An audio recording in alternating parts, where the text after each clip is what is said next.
Today's story is Bongsenghwa blood. Let's listen together.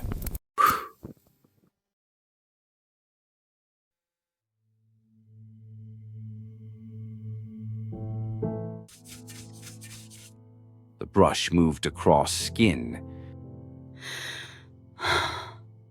Not her skin. Not her blood. Not yet. They found Yaren at her university exhibition. 3 people in tailored suits, standing apart from the crowd of students and proud parents. They watched her demonstrate traditional calligraphy for 2 hours without speaking, without blinking. When everyone else had left, they approached. Exceptional control. Such discipline in someone so young. The woman's voice was silk over steel. Her business card read, Xiangjin Cultural Foundation, Director of Artist Development. We cultivate talent, rare talent, the kind that shouldn't be wasted in coffee shops and part-time teaching. Yaren had tried to hide the calluses on her hands, the ink stains that never quite washed out, the exhaustion that came from working 3 jobs while trying to practice her art. I'm honored, but...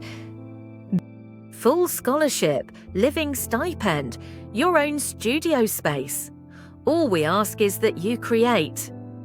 It sounded like salvation. It sounded too good to be true. It was. The gallery lights never seemed bright enough anymore. Yaren had been performing demonstrations for 6 hours. Tourists, businessmen, art students, an endless parade of faces holding phones, recording her hands as they moved across rice paper. Her hands. That's when she saw it. A drop of red on white paper. Then another. Not ink. Avdam Skanderdar, Gitendi whispered. No. The skin between her thumb and forefinger had split. A clean line, as if someone had drawn it there with a blade. The flesh beneath looked wrong, gray, fibrous. She'd wrapped it quickly, smiled at the concerned tourists, finished the demonstration with her hands hidden in her sleeves. That night, alone in the gallery, she unwrapped the bandages. The split had spread. Her palm, now 3 fingers. The wounds wept, clear fluid mixed with blood, and underneath, her skin had begun to separate from the tissue below. Like pages in a book.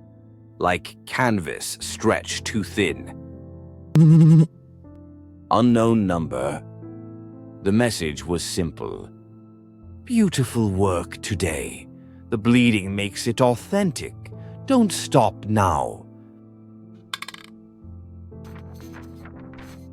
Yaren found her contract at 2 a.m., buried under months of receipts and sketches. She'd signed it without reading, desperate for the opportunity, grateful to be chosen. Now she read every word. Clause 17. Reading, voice breaking. The artist agrees to complete all commissioned works requested by Foundation patrons, regardless of personal health considerations. Her hands were shaking. Blood spotted the paper. Continuing. Failure to complete commissions will result in financial penalties equal to 5 times the total scholarship amount plus legal fees, with the artist's family assuming responsibility for payment. But destroying the contract wouldn't destroy what she'd agreed to. Her phone buzzed again. Tomorrow night, after closing, a very special commission. Don't disappoint us, Yerin. Your mother's address is 47 Dongmak Row, isn't it? Lovely neighborhood. Miss Beek was waiting when Yerin arrived the next evening. She wasn't alone. Yerin, this is our patron. He's commissioned something extraordinary. The man didn't speak. He was older, expensive suit, hands that had never created anything, only acquired. He looked at Yerin the way one might examine a tool. He wants you to create a piece using traditional methods. Very traditional. They led her downstairs Yerin had never seen before, below the gallery, below the foundation, into spaces that smelled of chemicals and something older, something wrong. Our artists create on many surfaces, Yerin. Rice paper is beautiful but limiting. The foundation specializes in more permanent works. The room was white, clinical, and in the center stretched on a frame. Alberdase skirmix, Gothic equerdate. Where is Bing? Oh God, that's... Human skin, yes. Properly treated, it's far superior to any manufactured canvas. The texture, the way it accepts ink.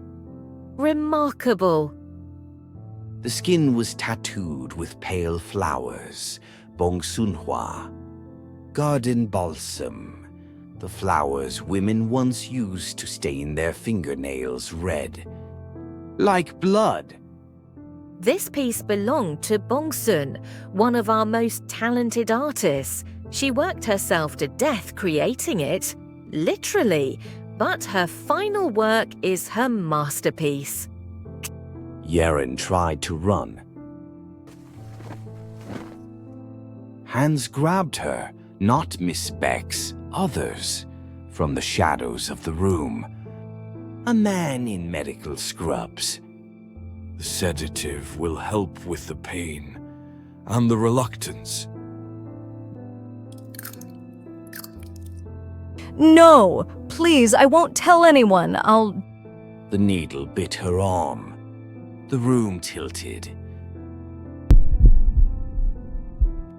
Voice echoing. You misunderstand, dear. You're not here to see the work. You're here to create it on our canvas. Pause. Cold. For now. Every artist who works for us eventually becomes part of the collection. Some create on others first. Then they learn what it means to be the canvas. But don't worry, that comes later, after you've proven your value. When Yerin woke, her hands were bound to a desk, not tied, carefully positioned, fingers arranged around a brush handle. Felt like skin. Was skin. From somewhere behind. The collector wants poetry, your specialty, something about sacrifice, about dedication, about beauty through pain. Yerin's hands were unwrapped now, the wounds exposed, seeping. You'll use your own blood as ink, more authentic that way. The crimson will fade to the exact shade of Bongsenghwa flowers, your blood on her skin. Quite poetic, really. She tried to break her contract, you see, tried to leave. Now she serves the foundation in a different capacity. For wall, lady, it's pretty placey. Begin. Yerin's hand moved. Not by choice. Her fingers remembered the forms, muscle memory from 10,000 hours of practice. The brush stroked across the canvas. No, the skin. No, the human being who had been reduced to canvas. The canvas was breathing. Broken why whisper? She is the loven zo is a god. She is the limbs. She is Paralyzed from the neck down, chemically induced. She can't speak, can't move. But she can feel everything. It adds authenticity to the work. The woman's eyes found Yaren's, pleading. But Yaren's hands kept moving. The drug in her system wouldn't let them stop, wouldn't let her break the artistic flow. Blood from her splitting palms dripped onto the brush, mixed with ink, created the exact shade Ms. Beck had promised. A Bongsenghwa red. Lovely. The tremor in your hands actually enhances the calligraphy. Raw emotion. Yaren wrote, one character after another. Poetry about sacrifice, written in blood, on human skin, while her own hands destroyed themselves with each stroke. She didn't know how long it took. Hours, days. When they finally unbound her, Yaren's hands were barely recognizable. The skin had peeled away in sheets. Her fingers were raw. The fingernails. Her fingernails were bright red, stained by her own blood. Like the old stories. Like Bongsenghwa, flowers crushed and pressed onto women's nails. Like proof of something that couldn't be taken back. Excellent work. The collector is very pleased. He's taken the piece already, and he's commissioned 19 more. Yaren looked up at Ms. Bayek through eyes that wouldn't quite focus. Slurred. Why? Why? Because you signed a contract, dear. Because you're exceptionally talented. Because your hands create beautiful things even as they destroy themselves. Because art requires sacrifice. And we've found that the best art comes from artists who are simultaneously creator and canvas. Subject and object. The pain is essential. Clinical. We'll treat your hands, keep them functional enough to continue working. The Foundation has been doing this for 30 years. We've refined the process. 30 years. How many artists? How many pieces of human canvas? Or barely audible, the Nach, the woman, or the one I painted on. Moi? One of ours, she tried to leave, broke her contract. So we gave her a new purpose. Every artist who betrays the Foundation becomes part of the collection. Pause. You should rest now. Tomorrow we start the next commission. They left her in a room underground. Not a cell, not a studio. Something in between. Other people were there. She could hear them breathing in the darkness. Could hear the wet sounds of skin and brush and pain. How? How many? Yaren's eyes adjusted to the dim light.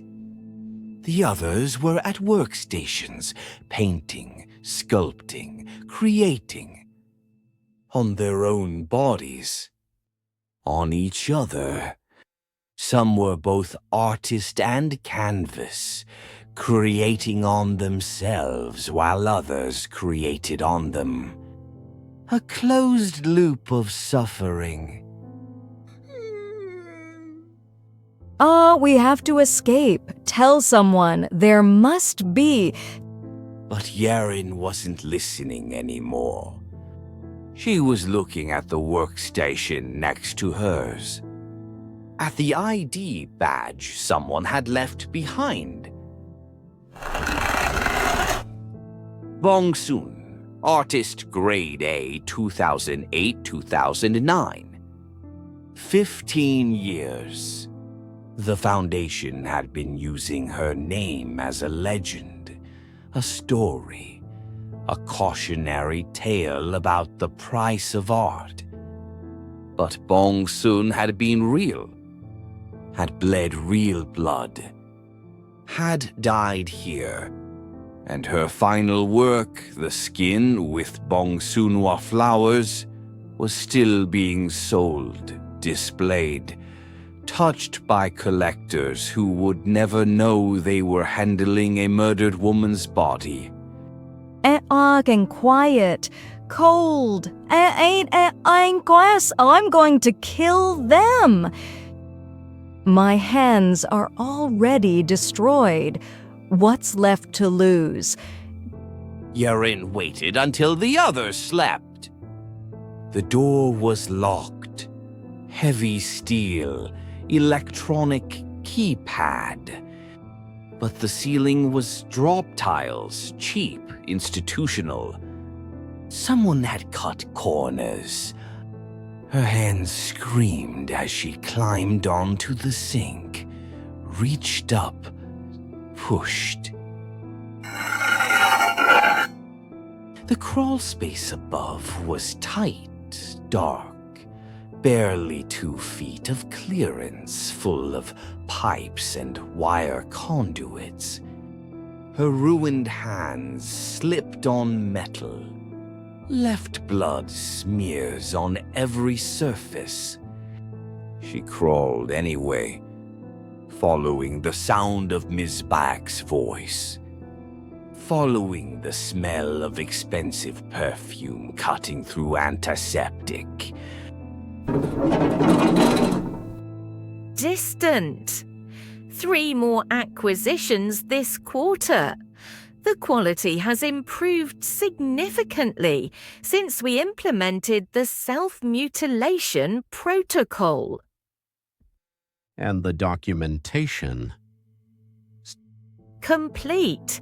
Every session filmed. Every wound photographed, certificates of authenticity signed in the artist's blood. The ledger contains everything, names, dates, prices. Quite remarkable how much people will pay for suffering. Yaren found a loose tile directly above Miss Beck's office. Peered down through the crack, saw the ledger on the desk, leather-bound, thick. 30 years of names. But Miss Beck was still there, reading, smoking.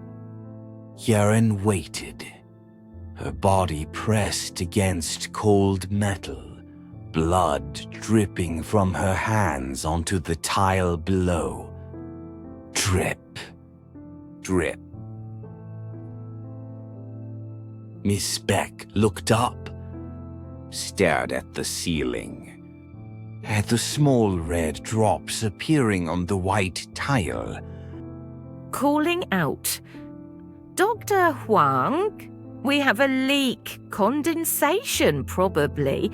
Have maintenance check it tomorrow. She went back to reading. Yaren held her breath, counted to 100. Then Miss Beck's phone rang. Yes? Now? Fine, I'll be there in 10 minutes. Yareen waited another 60 seconds. Then she removed the tile. Dropped. Her hands barely worked anymore, but they could still grip. She grabbed the ledger, saw the names, saw her own name at the bottom of the current page, saw "in progress" written next to it in red ink. Not ink, blood. Every page was the same. Names, dates, prices. Completed. Deceased. Repurposed. That's what they'd written next to Bongsen's name. Repurposed. Shouting. She's out. She has the ledger. Yareen ran. Through corridors she'd never seen. Past rooms full of supplies, skin preservation chemicals, bone saws, cameras on tripods pointed at operating tables. She found stairs, climbed. Her hands left bloody prints on the railing. But halfway up, Stop! You don't understand what you're doing. he grabbed her ankle, pulled. Yareen kicked. Her heel connected with his face once, twice. Gasping, pleading. Please. I didn't want. They made me. She didn't stop. Couldn't stop. Her ruined hands gripped his medical coat, slammed his head against the concrete step. She kept climbing. The ground floor, the gallery. She could see streetlights through the windows. Freedom. But the doors were locked. Security shutters. From behind? Did you really think you could leave? Give me the ledger, Yareen. We'll discuss this. Renegotiate your contract. Perhaps you'd prefer working with different media. Yareen turned. Ms. Beck stood in the doorway, immaculate, composed. As if Yareen wasn't bleeding, wasn't broken, wasn't holding evidence of 30 years of murder. You're talented, but you're not special. We've dealt with difficult artists before. Bongsen fought too at first, then she understood. Creation requires sacrifice. Swan saw on the Foistera, so far renounced as they Yareen grabbed a sculpture from its pedestal. Bronze, heavy. Swung it. Ms. Beek's perfect composure shattered with her skull. She fell, twitched, stopped. Andrew breathing hard. Samre Fuskes and then Yareen dropped the sculpture, picked up Ms. Beek's keys, found the door release. But sirens were coming. The alarm had triggered police response. She needed more time. She threw a chair through the window anyway. Made it look like a break-in. Climbed through the broken glass. Felt it slice her arms, her legs. More blood. Always more blood. The street was empty. 5 a.m. Nobody to see. Nobody to help. Behind her, she heard Ms. Beck calling security. heard engines starting in the underground garage. Headlights. A taxi. The driver saw her standing in the rain, covered in blood, clutching a book. He slowed. Sveravi chasrestmasin basha I josh me. Not Bartaganik, sir. Dale has qual maze. The driver saw her hands, saw what had been done to her. Get in. They drove through empty streets. Behind them, the Foundation's vehicle followed. But the taxi driver was quick, turned into alleys, through delivery zones. Lost them in the maze of early morning soul. What happened to you? Yeren opened the ledger, showed him the names, the dates, the prices, told him everything. My sister, she's a journalist, investigative. This is exactly the kind of story she... I need police, witnesses. I need this documented before they... I'm documenting everything. Your injuries, the ledger, your statement. Even if something happens, this won't disappear. The trial lasted 3 months. Ms. Back was already dead. Yaren had made sure of that. Self-defense, the court ruled. The sculpture, the broken skull, justifiable given the circumstances. Dr. Huang testified against the collectors in exchange for leniency.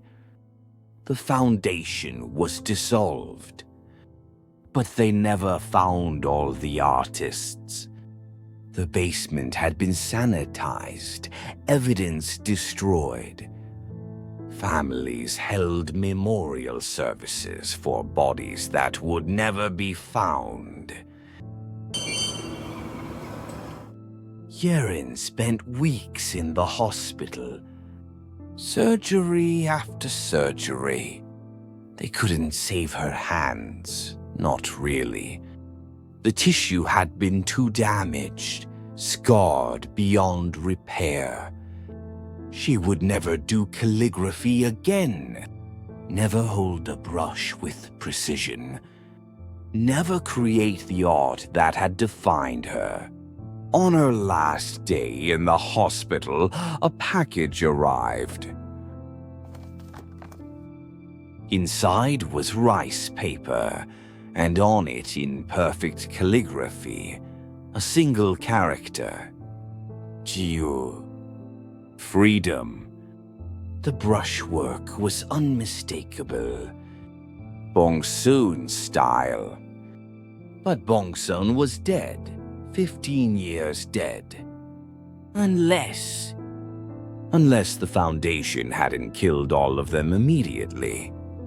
Unless some artists had been kept alive, working, creating.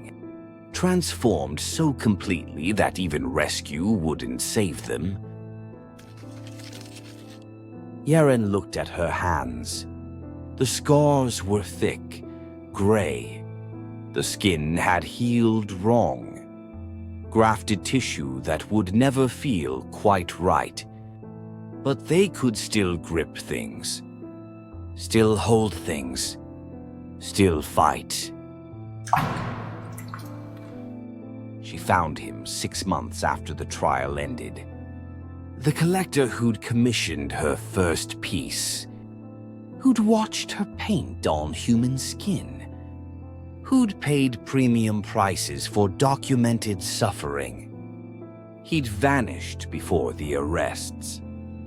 Changed his name, his appearance, his location. But not his habits. He was still collecting. still buying, still funding artists who worked in flesh and bone and pain. Or Sandra, ni voice steady, cold. Hello. Startled. Who? You shouldn't be here. This is private property. You bought something from the Xiang Jin Foundation, a calligraphy piece, blood on human skin. Do you remember? Pause. Ah, the artist. I heard you survived. Tragic what happened. But the work you created was... Where is it? The piece I made. in my private collection. Why? Are you interested in creating more? I could arrange. Yaren's ruined hands grabbed him. Not to hurt, to hold. What are you... The sedative was the same one Dr. Huang had used. She'd stolen it from the evidence lockup. Easy, simple. Justice delayed.